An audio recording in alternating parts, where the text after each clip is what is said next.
Legal. Meus irmãos, é um privilégio a gente começar o culto declarando que o nosso Deus é santo. Por que é um privilégio? Porque quando a gente declara verdades dessa natureza, nós estamos trazendo à memória aquilo que o próprio Senhor nos revela pela sua palavra, a forma como ele se revela a nós. O pastor Rodrigo conversou comigo no final de junho sobre nós fazermos um apanhado geral sobre os princípios batistas. Então a ideia é que a gente passe a partir de hoje, as próximas terças-feiras, deve ir pelo meu cronograma. E aí, meus irmãos, eu sou muito de planilha. Até o final de setembro, mais precisamente no dia 29 de setembro, que é a última terça-feira, a gente vai passar por alguns, ou por todos os princípios batistas, de acordo com aquilo que tem a declaração do Pacto de Comunhão dos Batistas da Convenção Batista Brasileira. Estevão, por que um monte de nome? Porque a igreja ela está no processo, né, de filiação à Convenção Batista Brasileira e, obviamente, para que façam um alinhamento sobre os princípios, até para que os irmãos conheçam como se comportam os outros batistas. Agora, claro, se você for em alguma outra igreja batista aqui próximo, você vai notar algumas diferenças de liturgia, de modo de falar, mas os princípios que regem, eles são os mesmos. Então a gente acredita nos textos bíblicos mais ou menos da mesma maneira, é bom, né? Mas a gente acredita da mesma forma e isso precisa ficar claro. Agora, obviamente, a maneira como isso vai se refletir no dia a dia, obviamente, é mais personalizado. Para começar, eu queria que você abrisse ali. Eu chamei esse tema, né, que são princípios batistas, convicções bíblicas para uma igreja fiel. Depois que eu ouvi o Lucas aqui falar que ele não aguenta mais professor, eu fiquei com pena dele. Mas tenha fé, meu querido, que vai dar certo. Isso é bom, né? Tomara que goste, porque o negócio vai ser tenso hoje. Meus irmãos, abram suas Bíblias, por favor, em Efésios 4. Carta de Paulo aos Efésios 4. A partir do verso de número 1 até o verso 6. Eu não sei se está o texto direto aí, Guilherme. Se você quiser dar uma olhada aí. Pronto, está lá o texto. Na minha versão eu uso a NVT, então como eu disse na terça passada, normalmente o pastor usa NVI, eu uso NVT porque eu gosto mais da linguagem, então fique tranquilo que é o mesmo texto. Portanto, como prisioneiro no Senhor, suplico-lhes que vivam de modo digno do chamado que receberam. Sejam sempre humildes e amáveis, tolerando pacientemente uns aos outros em amor. Façam todo o possível para se manterem unidos no Espírito, ligados pelo vínculo da paz. Pois há um só corpo e um só Espírito. Assim como vocês foram chamados para uma só esperança, há um só Senhor, uma só fé, um só batismo. Um só Deus e Pai de tudo, o qual está sobre todos, em todos e vive por meio de todos. Amém? Deus querido, mais uma vez nós levantamos as nossas vozes ao Senhor, mais uma vez rogando que o Espírito do Senhor venha sobre nós. Continue através de nós, nos dando entendimento para a Tua palavra. Que nós ouçamos o que o Espírito tem a dizer à igreja, em nome de Jesus. Amém. Então vamos lá, minha gente. Quando a gente fala de princípio, a gente está falando de começo, início. E aí eu botei uma imagem ali que você vai ver já quando alguém passar assim, ó, pleco, dá um peteleco lá, vai aparecer. Agora. Então, quando a gente fala de princípio, a gente pensa em jornada, é algo que inicia alguma coisa. E, obviamente, quando a gente fala de princípio, você vai lá lembrar de Gênesis 1:1, que diz o que lá? Criou Deus os céus e a terra. Então, tudo tem um começo, ou tudo tem uma origem, exceto o nosso Deus, que cremos não ter início e não ter fim, todas as outras coisas têm um início. E quando a gente parte de algum ponto, ele normalmente nos direciona para o ponto seguinte. Então veja, o ponto de partida ele determina em grande medida como vai ser a chegada. Porque se você começa direito, como dizia a vovó, normalmente a gente termina direito. Mas se começar errado, tudo fica mais difícil. A gente usa na filosofia um termo chamado pressuposto. Por quê? A partir do estabelecimento de algumas regras, eu vou ter condições de posteriormente tomar algumas decisões, enxergar de alguma forma e ter um determinado ponto de vista. Então, o princípio, basicamente, ele é o ponto de partida da nossa jornada. E não é esse princípio que produz algo chamado identidade, que é o que você está vendo ali. O nosso ponto de partida é Cristo. Por que Cristo deve ser o nosso ponto de partida? Porque o nosso ponto de partida começa nele para gerar a identidade em nós. Eu não sou o Estevão, que é formado em determinada coisa, que trabalha em determinado lugar, que é marido da Tatiana, que é pai do monte de filho. Não dá para citar um monte, né? Isso é a minha identidade, mas essa identidade ela só é formatada a partir de Cristo. A ideia de família é uma ideia de Deus. A ideia do homem é uma ideia de Deus. A ideia da mulher é uma ideia de Deus. As nossas identidades devem partir de Cristo. Afinal de contas, como você bem se recorda, segundo aos Coríntios 5,17 diz que nós somos nova, nascidos, gerados, regenerados em Cristo. Então essa ideia de eu ter uma identidade nele faz com que a partir dessa identidade gerada eu comece a ter princípios. A partir de quem eu sou, eu passo a definir como eu iniciarei a minha jornada e quais são os meus pressupostos para a vida. A partir, então, de como eu defino o meu conjunto de regras, eu começo a ter práticas coerentes com aquilo que eu acredito. Então, veja, nós devemos pensar que as nossas regras, elas são geradas na nossa identidade, que é gerada em Cristo. E aí eu não sei vocês, mas eu conheço muita gente que tem práticas que divergem dos princípios. Estabelece regra, mas não cumpre. Logo, se nós temos a nossa identidade gerada em Cristo, aquilo que nós cremos nós devemos cumprir. Parece óbvio, e o dia de hoje ele vai ser um dia de obviedades para você. Algumas lições para frente, a gente vai ter algumas conversas que talvez você não tenha ouvido falar com muita profundidade. Mas hoje a gente vai falar do que é básico. Passa uma aí, Gui, por favor. A identidade de Cristo nos princípios, ela vai nortear em 5 grandes eixos, que são eles a autoridade, que é o que a gente vai ver hoje. A gente vai falar sobre o indivíduo, ou seja, as nossas individualidades a partir da autoridade. Depois sobre a vida cristã, que é esse comportamento do dia a dia. E passaremos pela igreja e, por fim, as nossas tarefas que são contínuas no dia a dia. O que nós devemos fazer e continuar fazendo. No total, eu sou engenheiro, tá, meus irmãos? Então, eu não falo muito de número. São 26 itens, mas fique tranquilo que vai dar certo. A gente tem um monte de terça-feira para conversar. E eu prometo para vocês que eu jamais passarei das 21 horas. Amém? Não vi nenhum amém, fiquei preocupado. Tá bom. Esse documento, Pacto e Comunhão dos Batistas, depois a gente pode até botar lá no grupo da igreja para você, tá, Tarcísio? Está em PDF, todo o conteúdo ministrado aqui a gente bota para você em PDF lá também, para você ter acesso. Isso aqui é para a gente compartilhar e para a gente aprender junto, tá bom? Lá no Pacto e Comunhão Batista, das páginas 35 a 53 do documento, você vai achar todo esse conteúdo aqui que eu vou falar. Claro que, lógico que tem algumas coisas ali no meio, tá? Mas a gente precisa a gente tem uma pergunta que vai no próximo slide, que é a seguinte: por que é importante a gente estudar esse tema? Por que é importante nós estudarmos os princípios? Ora, você é crente, sim ou não? Amém? Se não for, a gente ora depois na sua cabeça, fique tranquilo. Tem aqui o pastor Céu, tem um seminarista aqui, ora na cabeça que dá tudo certo, tá bom? Então, se eu sou crente, se o meu pressuposto é eu creio em Cristo como meu Salvador, logo eu tenho identidade nele, logo eu tenho princípios cristãos. Mas, Estevão, então por que é importante a gente estudar esse tema?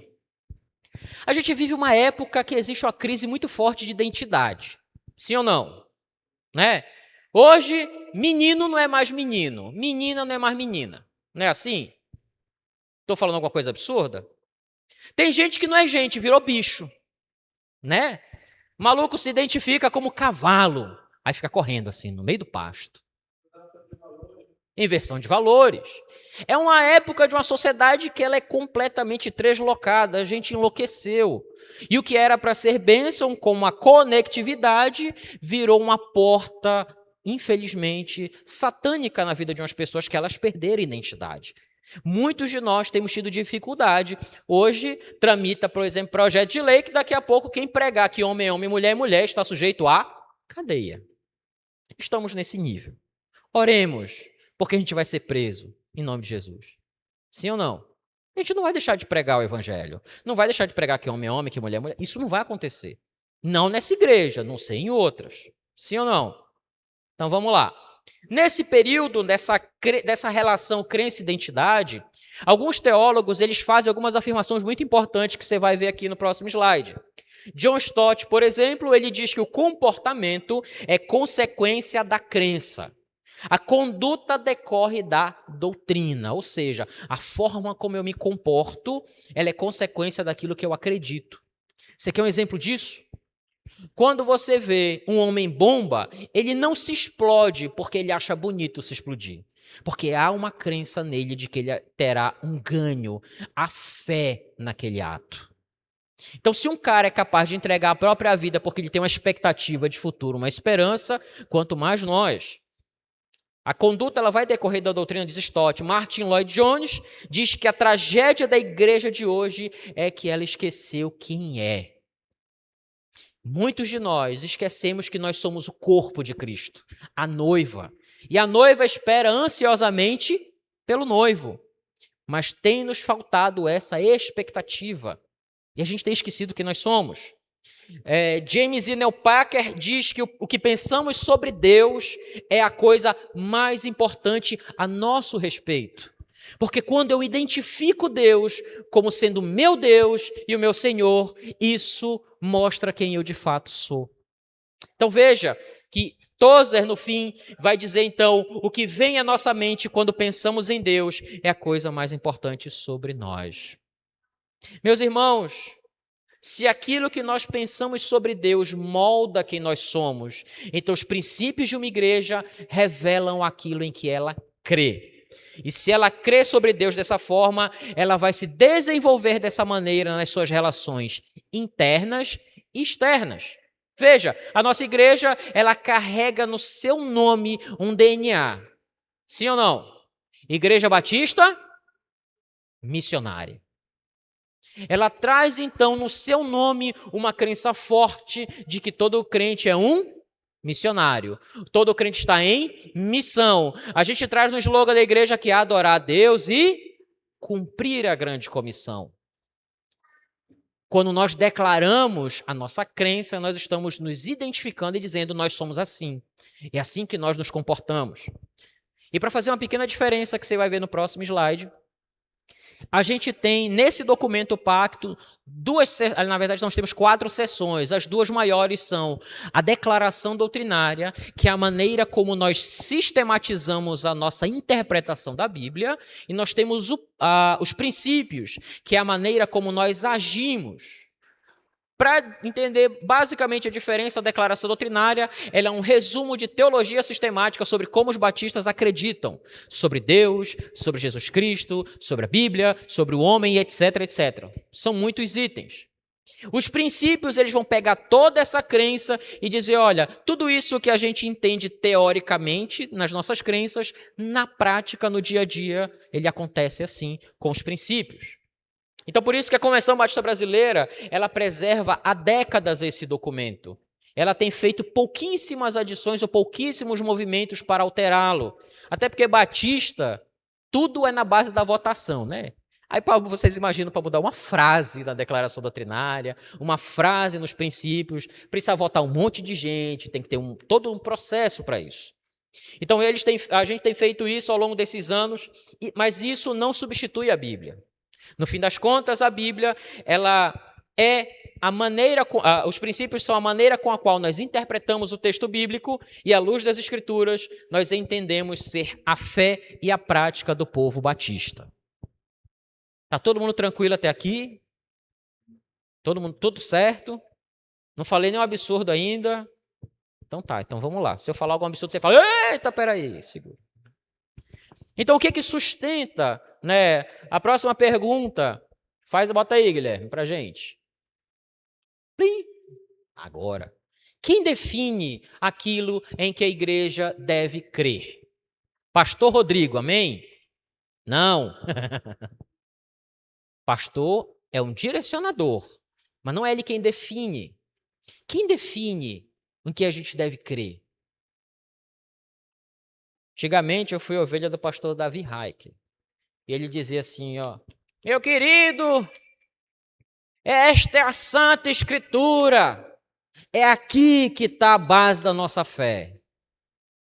É aqui que a gente acha a definição do que a gente deve crer. Tudo que eu vou ministrar a vocês até aqui, que tem ministrado e que ministrarei a partir de então sobre esses temas, estão estritamente nas Escrituras. Não tem nada da minha cabeça, até porque se fosse da minha cabeça não ia sair o que prestasse. Mas as Escrituras, elas corrigem os nossos pensamentos e direcionam aquilo que nós devemos ser. Então, logo, você vai ver um desenho aí, um esquema à frente, que vai basicamente versar aquilo que nós precisaremos seguir nesta noite. Eita, ficou coisado aí, né, amigo? Ah, tá bom. Depois a gente ajeita. O PDF vai bonitinho, eu prometo. Vai arrumado. Nós vamos falar de autoridade. E a autoridade dentro dos princípios batistas está ancorada em 3 pilares. O primeiro deles é Jesus Cristo é o Senhor. Vai lá, repetir todo mundo junto. Jesus Cristo é o Senhor. Esse é o primeiro pilar da autoridade. O segundo é as Escrituras. Tá pequenininho ali, eu ajudo você. As Escrituras. E o terceiro é o Espírito Santo. Então são os 3 pilares que formatam um grande bloco chamado autoridade. Por que autoridade? Porque os princípios eles precisam ser balizados em algo autoritativo. Veja, nós vivemos num país que tem um negócio chamado Constituição Federal. Não é assim? É o conjunto de regras que nós temos para ter civilidade. O que está na Constituição deve ser obedecido por todos os cidadãos e também preserva o direito do cidadão. É assim que a gente consegue conviver em sociedade. Aquilo ali tem um poder autoritativo. O Congresso se reúne, vota e ali estabelecem-se as leis, as regras, como a gente deve conviver. Os princípios batistas também, uma reunião de irmãos que estavam diante da vontade de Deus, estabeleceram princípios para nortear os nossos passos. Ela parte do princípio da autoridade. E a autoridade se subdivide nesses 3 pilares. O primeiro deles, Jesus Cristo é o Senhor. Passa aí, Guilherme, por favor. Está em 4 aspectos ali. Jesus Cristo é o Senhor absoluto. Por isso, toda autoridade, toda doutrina, toda prática da igreja devem estar submetidas à sua vontade. Por que é importante dizer que Jesus Cristo é o Senhor? Algum tempo atrás, uma irmã conversando com a gente, em algum momento do culto, ela citou: meus irmãos, muitas pessoas querem Jesus como Salvador para não ir para o inferno, mas não querem como Senhor para governar as suas vidas. Deus revelou, pulei aqui o negócio. Jesus é a autoridade suprema sobre toda a criação e sobre a igreja. Mateus 28, 18 diz o quê? Decorado. Vai lá. Então Jesus reúne a sua turma e diz: toda autoridade, todo poder me foi dado nos céus e na... Então quando a gente se reúne em nome de Jesus, nós estamos debaixo dessa autoridade. Há um reconhecimento em nós de que Ele é a autoridade suprema sobre todas as coisas. Esse reconhecimento é importante porque quando você passa a não temer, aí o negócio fica muito sério. Então nós precisamos reconhecer a autoridade, o senhorio de Jesus sobre toda a criação e sobre a igreja. Cada passo nosso, cada ato nosso, cada pensamento nosso como comunidade e como nós pensamos a respeito da sociedade, deve entender que Ele é a autoridade suprema. O senhorio de Cristo, que é o segundo item, ele fundamenta a nossa fé, a nossa missão e a nossa lealdade. Vamos lá para Filipenses 2, de 9 a 11. Sabe decorar desse aí, velho? Não, esse não. Tá bom. Mais ou menos, vamos lá. Filipenses 2, vou pedir que você abra bastante a sua Bíblia aí, os textos vão estar dispostos também, 2, 9 a 11, que diz na minha versão o seguinte: por isso Deus o elevou ao lugar de mais alta honra e lhe deu o nome que está acima de todos os nomes, para que ao nome de Jesus todo joelho se dobre, nos céus, na terra e debaixo da terra, e toda língua declare que Jesus Cristo é Senhor, para a glória de Deus, o Pai. Amém? Amém, gente? É só para saber se você não dormiu. Glória a Deus. O senhorio de Cristo, ele fundamenta a nossa fé. Quando há uma declaração de Paulo escrevendo aos Filipenses aqui que todo joelho se dobre, é uma declaração que todo joelho, todas as pessoas irão se dobrar, quer queira, quer não. Ah, eu não acho, eu não creio, porque você ouve muito isso por aí, né? Ah, eu acho que Deus não existe, eu acho que Deus é energia, eu acho que Deus é um monte de coisa. Ainda assim, essas pessoas se dobrarão e reconhecerão que Ele é o Senhor. Isso fundamenta a nossa fé, porque quando você observa a maneira como há essa declaração aqui a respeito de Cristo, nós nos colocamos também nessa condição de nos submeter a Ele. Seguir a Cristo, então, significa obedecer os seus mandamentos e servir ao seu reino. João 14:15. Vamos lá para a nossa... João 14:15. A gente vai passar muito por João hoje. João 14:15 diz o seguinte: se vocês me amam... Diz o que na Bíblia de vocês? Hã? Ah, obedeçam. Se vocês me amam, obedeçam a meus mandamentos. Gente, terça-feira passada, estávamos aqui conversando e o último ponto da reflexão da terça-feira foi que obedecer é ensinável.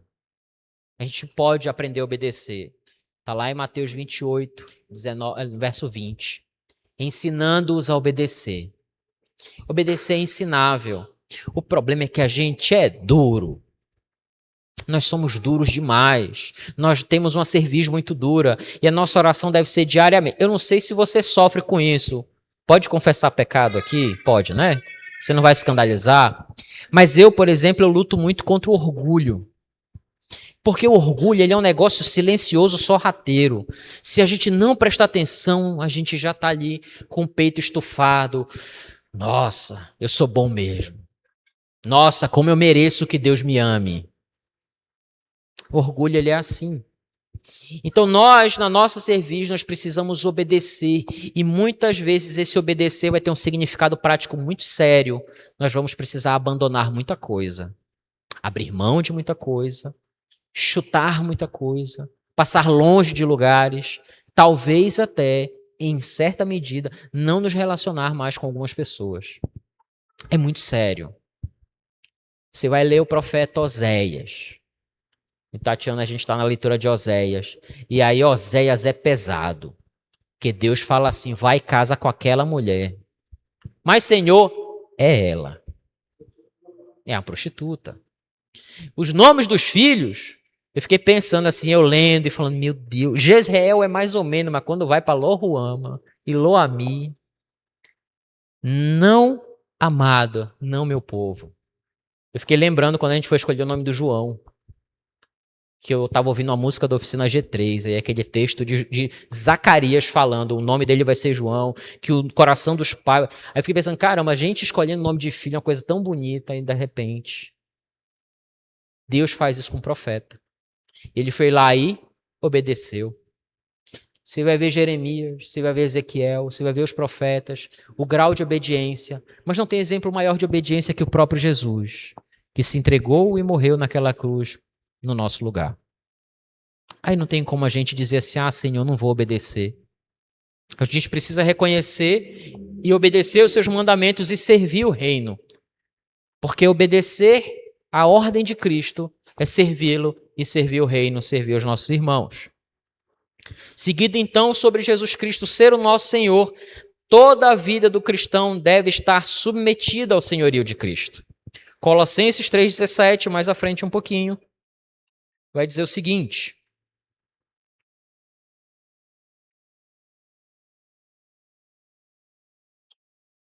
E tudo que fizerem ou disserem, façam em nome do Senhor Jesus, dando graças a Deus, o Pai, por meio dele. Tudo quanto vocês fizerem deve ser um ato de adoração diante de Deus. Estava lendo um livro de teologia da adoração e o autor, o Gordon Allen, ele fala assim: se aquilo que eu fizer não for um ato de adoração a Deus, é melhor não fazer. E isso inclui tudo que a gente faz na vida. Inclui a série que a gente assiste, inclui os lugares que a gente vai, é o filme, é o relacionamento, são as conversas, tudo. Se a conversa que a gente tem com o colega de trabalho não glorifica a Deus, é melhor não ter. Isso é reconhecer o senhorio de Cristo sobre nós. É reconhecer o Kyrios, aquele que nos governa, aquele que manda na gente. Porque com o patrão da gente, quando ele manda, a gente obedece, não é não? A gente faz. É uma ordem, a gente depende do salário, depende do emprego. Quanto mais aquele que é o Senhor das nossas vidas, que resgatou as nossas almas, que tem restaurado os nossos corações, que morreu por nós. Então a gente não faz esse cálculo muitas vezes. Né? Às vezes eu estou no trabalho e eu vejo um pessoal lá que é da igreja fazendo um negócio que eu fico, meu Deus do céu. Irmão, não faz isso, irmão, miserável. Mas ele faz. Lógico, nós não somos infalíveis. Nós não somos. Mas se nós não buscarmos preservar e lembrar que Cristo é o nosso Senhor, nós não conseguiremos viver esse princípio. O princípio de Jesus ser o nosso Senhor é um princípio basilar na vida do cristão. Mas como eu disse a você no começo, nós precisamos continuar dizendo o óbvio. Porque hoje em dia, você disser que o azul, é difícil. Imagine então você tomar atitudes que são atitudes de um cristão que obedece ao seu Senhor. Todo mundo tranquilo até aqui? Ninguém dormiu ainda, né? Se alguém dormiu, eu vou gritar. Se eu ver daqui, eu grito mesmo. Em segundo lugar, o segundo pilar. Se o primeiro é que Jesus Cristo é o Senhor, o segundo são as Escrituras. Por que é importante a gente entender sobre as Escrituras, falando de princípio? Porque um bom batista, ele vai dizer que a Bíblia é a sua regra de fé e prática. Essa é uma frase corriqueira.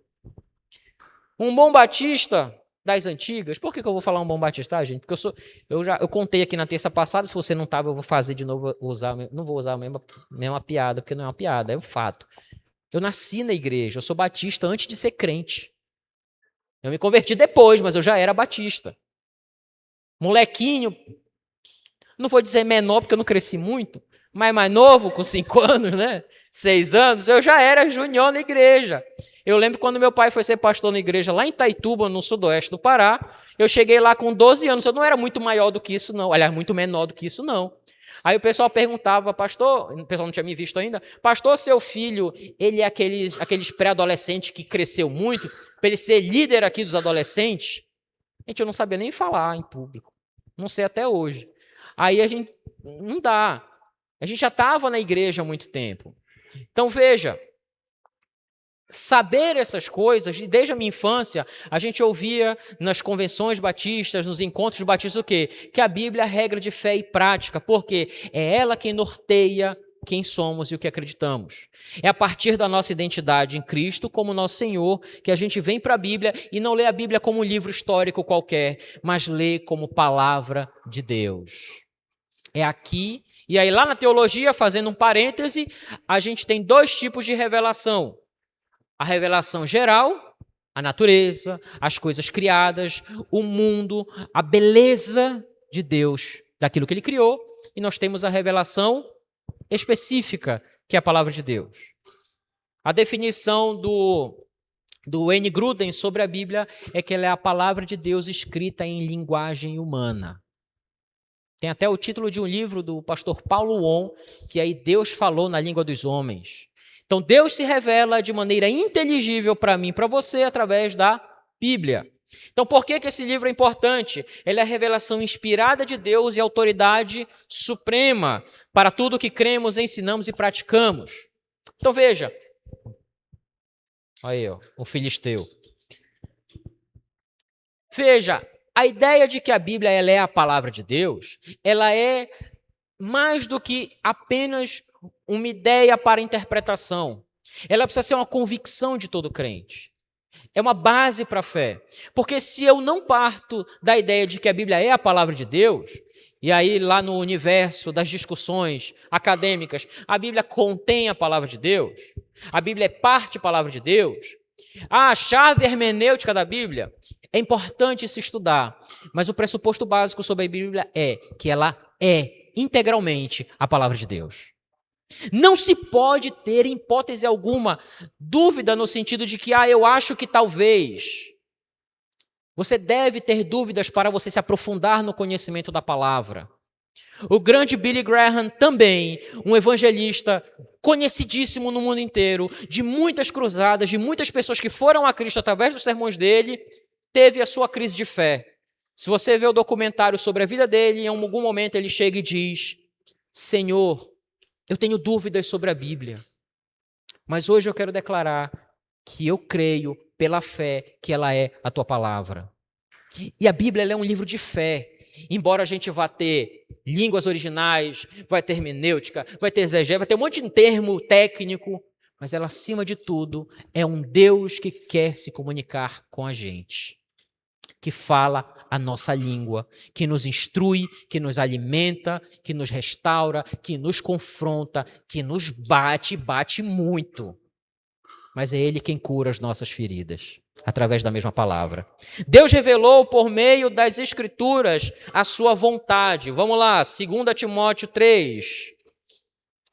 2 Timóteo 3, 16 e 17.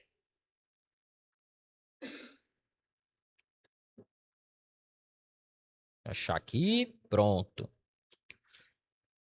Toda, 100%, a Escritura é inspirada por Deus e útil para nos ensinar o que é verdadeiro e para nos fazer perceber o que não está em ordem em nossa vida. Ela nos corrige quando erramos e nos ensina a fazer o que é certo. Deus a usa para preparar e capacitar seu povo para toda boa obra. Não tem como você saber a vontade de Deus se não for pela Bíblia. Deus falou com você? Falou, mas Ele ancora nas Escrituras a sua palavra, a sua vontade. Se alguém falou com você uma palavra que é divergente da Bíblia, foge.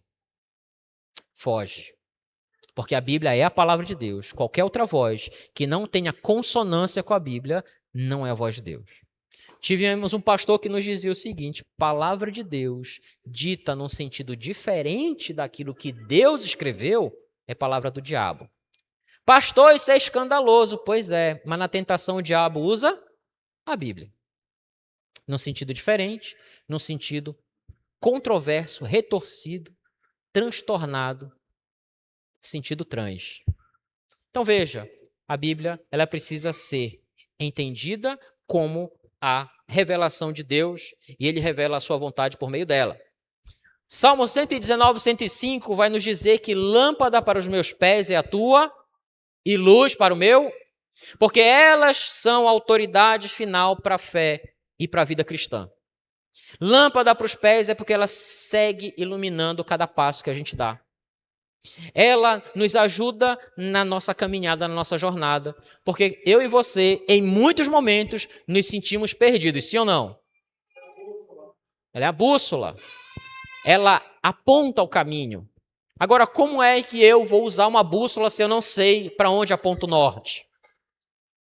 Como é que eu vou saber a vontade de Deus se eu não conheço a sua palavra? Como é que eu vou saber aquilo que Deus vai me dizer se eu não tenho intimidade com Ele? A palavra é necessária para que nós saibamos. A Bíblia conduz o crente ao conhecimento de Cristo e da verdade. Vamos lá, João 5,39. Volta lá em João.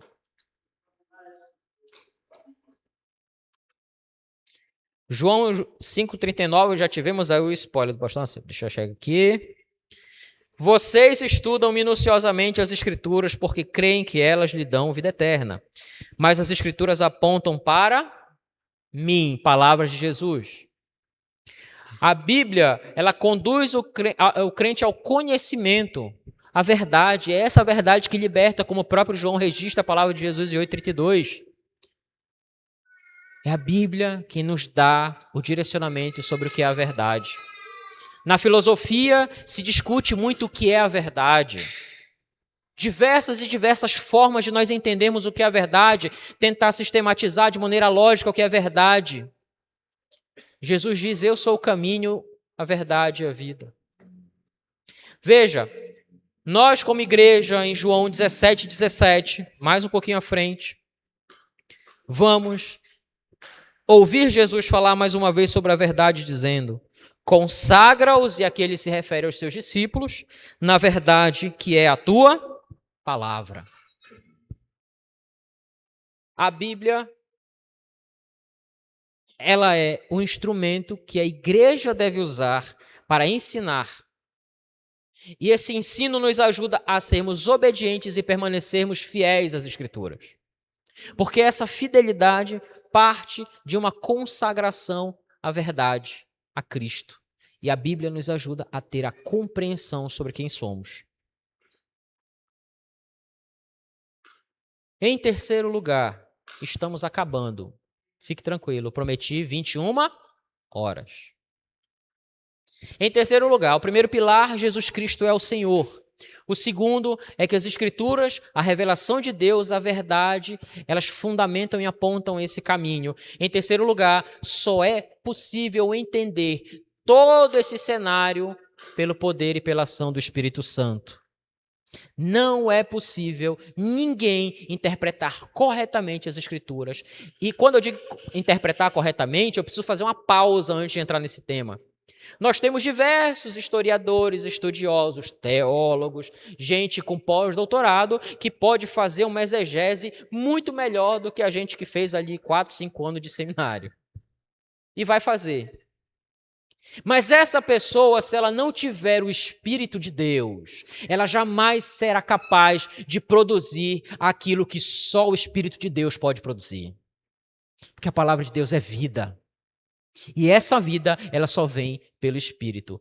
O conhecimento é importante e a gente estuda muito para ter conhecimento, a gente frequenta curso, a gente teve uma conferência aqui sobre o ter a Bíblia em outras línguas, e a gente viu quanto que os missionários que vieram aqui falaram do quanto que eles precisam estudar para interpretar a Bíblia para outras línguas, mas a verdade é que tudo isso só é possível se houver o toque do Espírito Santo. Somente o poder de Deus. Esse Espírito Santo, João 16:13, se você já estava com 17, é só virar a página aí, diz o quê? Quando vier o Espírito da verdade, ele os conduzirá a toda a verdade. Não falará por si mesmo, mas lhes dirá o que ouviu e lhes anunciará o que ainda está para acontecer. O Espírito Santo revela a verdade de Deus. Através da Bíblia, através da manifestação dele, ele vem nos revelando a verdade. Ele abre os nossos olhos. É como se fosse um presente que a gente consegue desembalar.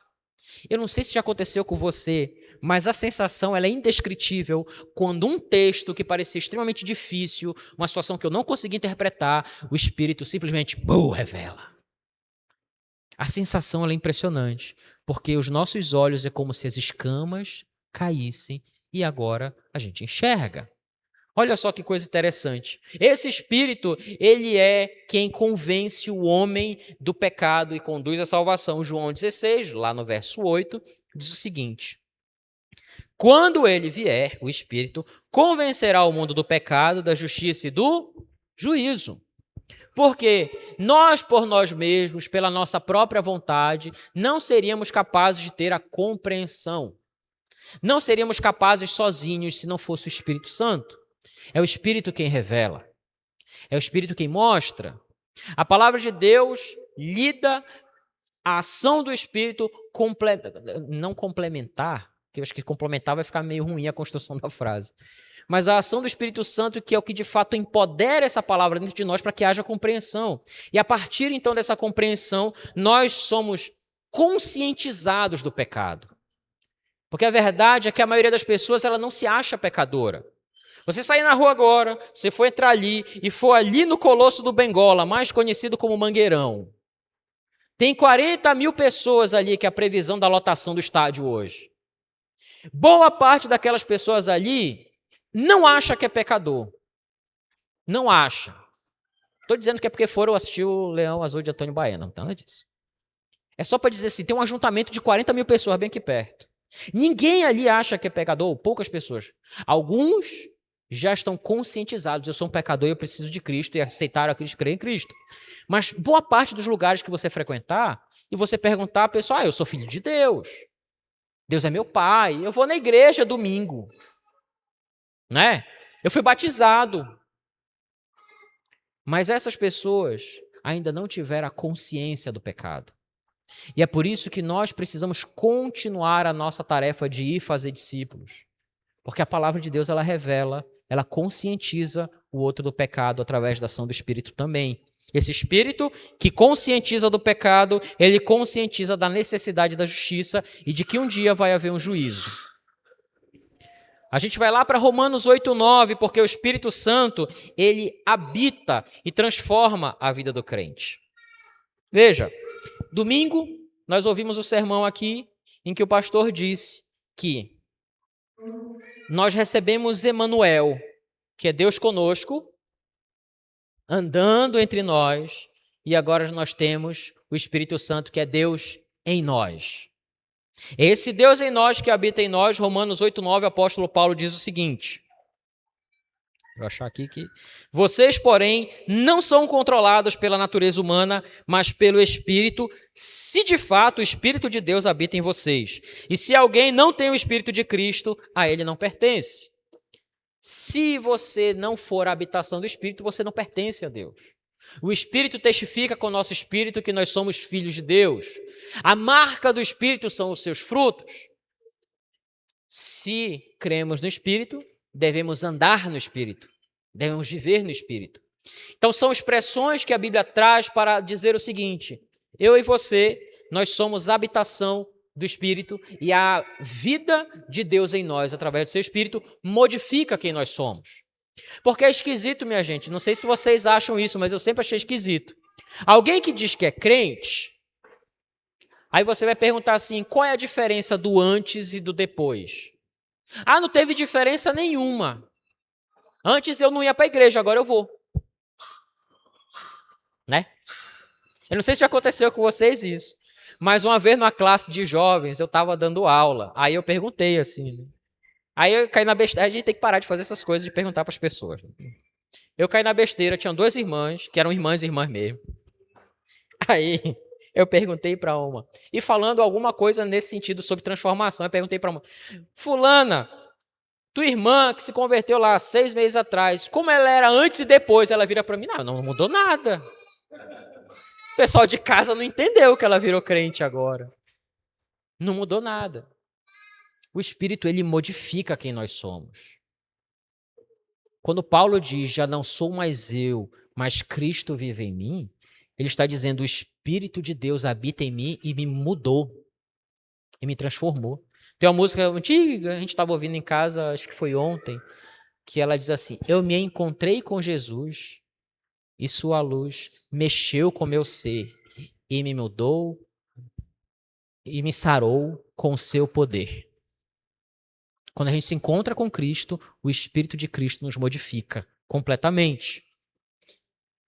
Esse Espírito Santo, ele capacita a igreja para cumprir a grande comissão. Mas recebereis poder sobre vós, quando o Espírito descer sobre vocês, e vocês vão ser testemunhas, tanto em Jerusalém, Judéia, Samaria e até o Parque Verde. Até a Rua das Rosas, até Iquaraci, até Outeiro, até em qualquer canto que você morar, na Mário Covas, que é lá onde a gente mora. Eu não acredito, mas ali ainda é coqueiro. Até onde a gente andar. Na terça-feira passada, nós falávamos sobre esse ir, esse id, o tal do particípio circunstancial. Enquanto você chegou em algum canto, faça discípulos. Tendo você chegado no trabalho, faça discípulos. Tendo você ido até a faculdade, faça discípulos. A circunstância em que você chega, você faz discípulos. É pelo Espírito que nós fazemos isso. É o poder de Deus através de nós que faz isso. Imagina você, pessoas tímidas como eu, que se chegar numa fila, não fala com ninguém, porque eu não consigo, gente. Tem gente que chega numa fila de banco, conta a vida todinha, né? Sai amigo de todo mundo. Já sabe até o número do CPF do pessoal lá. Não, manda no grupo do Zap aí. Passou 30 minutos na fila. Eu não sou essa pessoa. Mas Deus dá graça até para pessoas que não conseguem falar com os outros para fazer discípulos. Porque não é um poder especial, de um dom especial para cada um, embora haja. Mas isso é um mandamento para cada um de nós, como está em Atos 1:8 e Mateus 28, 18 a 20. O Espírito Santo atua na revelação da verdade, na salvação do pecador e nessa capacitação do crente para viver e servir segundo a vontade daquele que nos chamou das trevas para a sua maravilhosa luz. O que está escrito lá no Pacto e Comunhão, o último trecho sobre o Espírito Santo, eu destaquei aqui, diz lá que o Espírito Santo é o próprio Deus revelando sua pessoa e vontade aos homens. Ele, portanto, interpreta e confirma a voz da autoridade divina. É o Espírito Santo que valida a voz divina. Para nós concluirmos, então, dá uma apertadinha para frente aí, querido. Aí, garoto. Esse resumo, então, ele vai acompanhar essa sequência toda apresentada no Pacto de Comunhão sobre a autoridade. Então, esses 3 princípios sobre o que é autoridade, eles formam uma progressão natural. Eu recebo em Cristo como meu Senhor e Salvador, Ele vai exercer autoridade sobre a minha vida. As Escrituras, elas são onde essa autoridade de Cristo ela é revelada e validada e a sua vontade é mostrada para a gente. E, por fim, o Espírito Santo é quem aplica essa autoridade à vida do crente e, por consequência, à igreja. É uma sequência lógica que embasa o que é autoridade. A autoridade de Cristo como Senhor, das Escrituras como palavra de Deus e do Espírito Santo como sendo Deus que habita em nós. A gente precisa compreender, irmãos, o fundamento da autoridade cristã aplicado à nossa vida como igreja, porque esses pontos são as maneiras que nós não só cremos, mas como nós respondemos às pessoas. Quem é o seu senhor para a sociedade não pode ser o trabalho, não pode ser o dinheiro, não pode ser o time que você torce, não pode ser o dorama que você assiste. Graças a Deus aqui ninguém assiste esse negócio. Amém? Amém? Foi bem mais ou menos. Mas quem é o Senhor sobre as nossas vidas é Cristo. Ele é o Senhor. Como nós vamos responder às pessoas? Ah, mas e aí? Como é que você então vai lidar com essas questões? Eu vou lidar com essas questões acerca da vida a partir da Bíblia, como regra de fé e prática, como a interpretação que vai vir da Bíblia pelo Espírito Santo que habita em nós e que nos ajuda revelando a sua vontade. Bota a última aí, querido. Aí, a nossa perguntinha, quem define aquilo em que a igreja deve crer? É Cristo por meio das Escrituras, aplicadas através do Espírito de Deus. É isso que define o que nós cremos. É isso que define como nós nos comportaremos. É a partir desse ponto que nós partiremos nessa jornada, nesses 2 meses, para falar sobre os princípios batistas. Se você não lembrar de nada do que eu falei hoje, passa mais um aí. Aí. Toda igreja possui uma identidade. Toda identidade produzirá princípios. Todo princípio produz uma prática.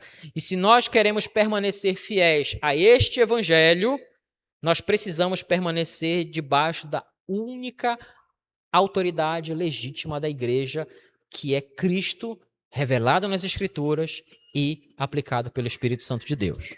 Amém? Olhe no seu relógio e veja que horas são.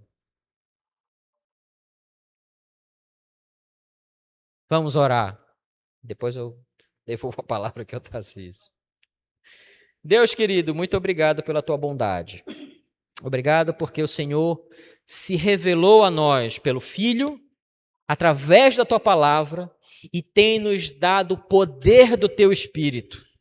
para a gente viver nesse mundo doido que a gente vive, para a gente viver nessa sociedade completamente desnorteada, para que nós, como igreja do Senhor, possamos trazer o norte, apontar para Cristo, que resolve qualquer coisa, que faz qualquer coisa que lhe apraz, que é o Senhor e autoridade sobre as nossas vidas.